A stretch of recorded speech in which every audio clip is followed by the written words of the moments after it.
Olá, o presidente Lula da Silva, pelos anos de janela e, sobretudo, pela equipe que para ele cria os textos, virou mestre em frases de efeito sobre problemas recorrentes. E ele fala as frases na maior inocência ou arquiteta cenários para se distanciar do que não lhe interessa ou se aproximar do que vale a pena. Vejamos exemplos. O primeiro caso se revela do distanciamento de Maduro, seu grande aliado no continente sul-americano. Tudo foi armado e combinado para abrir espaço para a farsa eleitoral, que aconteceu. Até a frase que ele soltou, lavando as mãos como Pilatos, que elejam o presidente que quiserem. O segundo exemplo aconteceu durante o encontro do G20 no Rio de Janeiro. Ele disse candidamente que a fome não é uma coisa natural, que ela existe por decisão política. Quem ouviu e não conhece a história, parece até que ele era oposição quando esses fatos ocorreram. Mas Lula da Silva era governo e dominou o poder 13 dos 20 anos do novo milênio. Não fosse por isso, teríamos de dar razão a ele e nos rendermos aos seus argumentos. Abstendo desse passado, é claro que ele tem razão.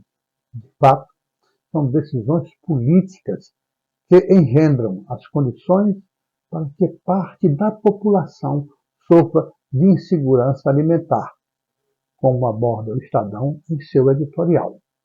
É certo que Lula conta com a pouca memória da maioria da população brasileira. E ele passa olimpicamente sobre o seu tempo no poder e do fato de que algumas dessas decisões políticas foram suas, várias delas cruciais para piorar a vida dos mais pobres.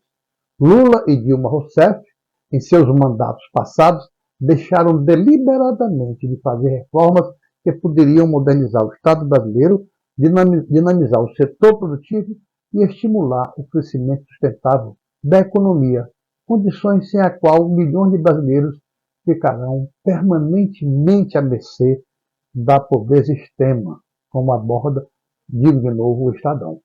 Mas a escolha política lulopetista foi deliberadamente a do atraso, a da roubalheira, como apurou a Lava Jato, hoje defenestrada pelo STF. O filme vivido nesse passado recente se repete agora. O desequilíbrio das contas públicas, negligenciado por Lula e Dilma, levou à alta dos juros, à inflação e, por fim, à recessão, que sempre castiga fortemente os mais pobres. O Brasil, outra vez agora, está à beira de uma recessão grave, graças à rejeição do presidente em controlar o orçamento, já quase esgotado para investimento em qualquer área, e principalmente a área social.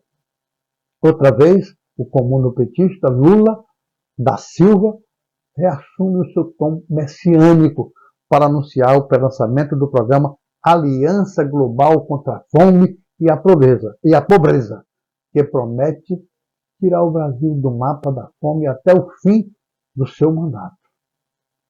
Dados apresentados no editorial do Estadão mostram que no triênio 2021 a 2023, 8,4 milhões de brasileiros, ou 3,9% da população, passavam fome e estavam em quadro de subnutrição, segundo informou o mais recente relatório, o Estado da Segurança Alimentar e Nutrição no Mundo, conhecido como Mapa da Fome, elaborado pela ONU. O estudo mostra ainda que 39,7 milhões de pessoas se encontravam em insegurança alimentar moderada ou grave. É esse quadro que ele promete combater. Mas tais programas quase nunca resgatam. A gente já viu isso.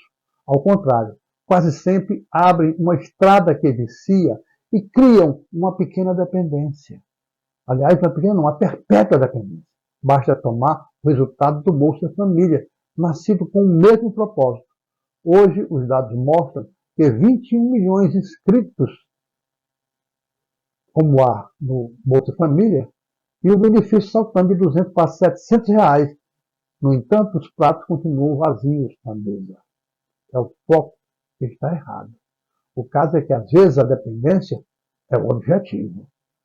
Mas, como aborda o Estadão em seu editorial, o que é certo é que, e o que vale mesmo, é o crescimento sustentável, a geração de emprego de qualidade, a distribuição da riqueza, a abertura da economia, saúde eficiente e educação com resultados exitosos, e não a demagogia.